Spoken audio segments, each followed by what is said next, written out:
người, video ngày hôm nay thì Trang sẽ thực hiện makeup look lấy cảm hứng từ chiều hoàng hôn hay còn gọi là golden hour makeup. Và sản phẩm hôm nay Trang sẽ sử dụng là của hãng Cashland, đặc biệt là dòng sản phẩm collab với bảo tàng Dunhuang của Trung Quốc, với thiết kế bao bì tinh xảo và sang trọng nhất mà Trang từng thấy của mỹ phẩm nội địa Trung.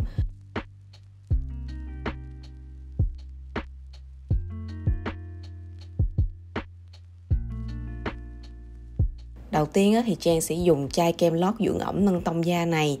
Chất lỏng nhẹ nên mình cần lắc thật đều trước khi sử dụng nha. Cảm nhận là em này nâng tông da rất là tự nhiên, không có bị trắng ảo quá, làm đều màu da nhẹ nhàng, không bị lố, mà lại giúp da ẩm mịn và ăn kem nền hơn.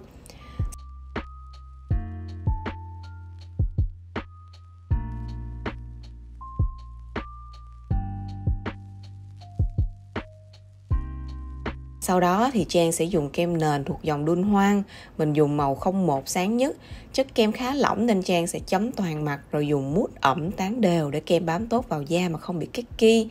Em này thì sẽ hợp da khô hơn vì finish dạng căng bóng khỏe khoắn, không bị dày hay nặng mặt nhưng mà lại rất là lâu trôi. Tuy nhiên là độ che phủ chỉ ở mức trung bình thôi nên là mình cần phải dùng thêm kem che khuyết điểm nha. Để giúp lớp nền không có bị đọng phấn thì mình sẽ dùng thêm phấn phủ dạng nén. Trang sẽ dùng mousse chậm nhẹ ở vùng mắt, sau đó dùng cọ to hơn để dặm lại ở phần chữ T và xung quanh viền mặt. Tuy là phấn nén nhưng chất rất là mịn, không hề bị cakey đâu nha mọi người.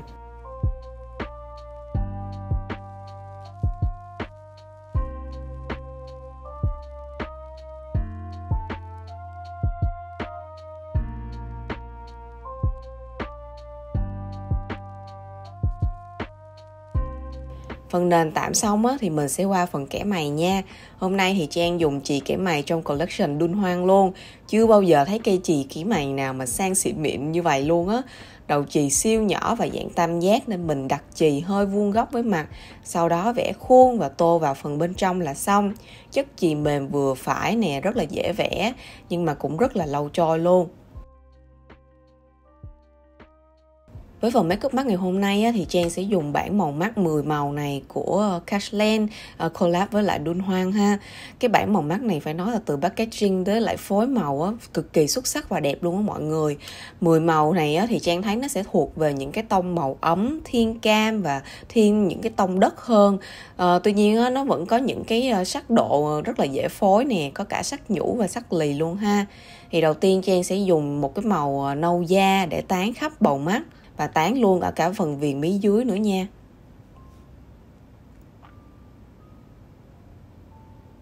Sau đó thì Trang sẽ dùng một cái màu vàng nghệ này để nhấn ở cái phần đầu mắt và đuôi mắt.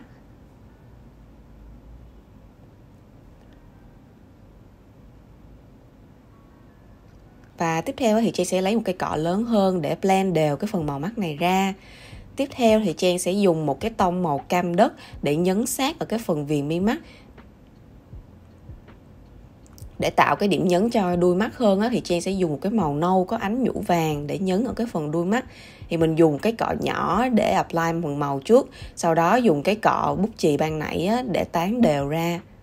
Tiếp theo thì Trang hôm nay sẽ thử áp dụng cái cách vẽ mắt đuôi cá giống như các bạn bên Trung hay sử dụng màu nâu ban nãy và dùng cây cọ vẽ eyeliner. Thì cái phần viền mắt dưới như thế này thay vì vẽ liền với cái phần viền mắt trên thì Trang sẽ vẽ thẳng ra luôn để tạo cái phần góc mắt nó được mở ra, tạo cảm giác trong đôi mắt của mình nó sẽ to hơn. Sau đó thì Trang dùng màu nhũ này để nhấn ở phần giữa bầu mắt. Và mình nhấn thêm ở phần giữa mi mắt dưới nữa.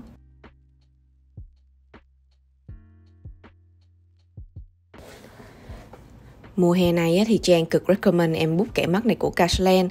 Kẻ siêu êm, màu đen tuyền và bám rất là tốt. Mí mắt Trang cũng khá là dầu nhưng mà khi dùng em này đi cả ngày vẫn không bị lem nhem mà đầu cọ mảnh vừa phải. Rất là dễ vẽ nét mạnh đến nét dày.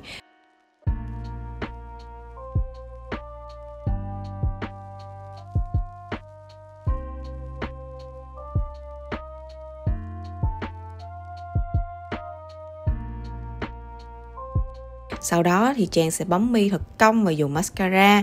Sản phẩm này thì sẽ giúp mi tơi, dài tự nhiên mà không bị vón cục.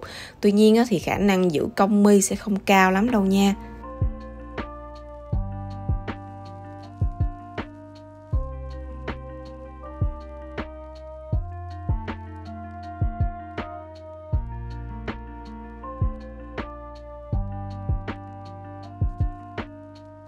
Sau khi xong phần make up mắt á, thì Trang sẽ dùng màu má dạng kem tông cam đất để tán dọc theo phần gò má và sử dụng hộp má hồng có nhũ vàng ánh hồng này.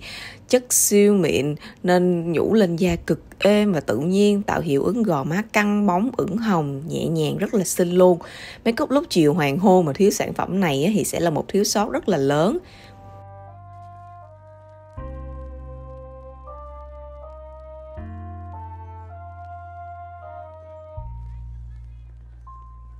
Và với phần sống mũi và xương chân mày, Trang sẽ dùng hộp phấn highlight này trong collection Đun Hoang. Chất mịn như bơ cùng màu ánh nhũ vàng nhạt nên lên da rất tự nhiên luôn. Tạo hiệu ứng bắt sáng rất là tốt nhưng mà không bị lộ như các loại highlight mà nhũ to ha.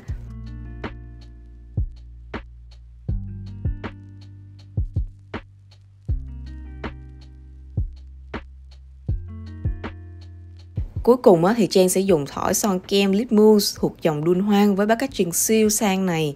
Dòng son này màu 11 là tông cam có nhũ và màu 20 là tông hồng đỏ.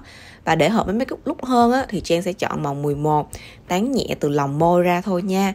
Để môi mỏng hơn thì mình dùng thêm son bóng đánh ở phần viền môi trên và dưới nữa là xong. Vậy là Trang đã hoàn thành Golden Hour Makeup Look rồi. Kiểu makeup này thì mình có thể áp dụng đi tiệc tối hoặc đơn giản là để chụp hình lúc chiều hoàng hôn như Trang nè. Mong là video này sẽ giúp ích được cho mọi người nha. Và cuối cùng, nếu mọi người thích video này thì đừng quên like và subscribe channel của Peach and Coffee và follow Instagram của Trang nha. Tạm biệt.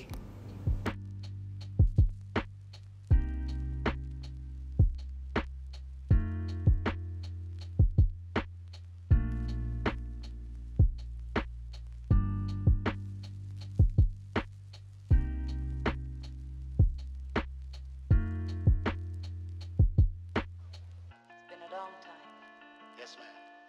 A lot of water under the bridge. Some of the old songs. Yes, ma'am.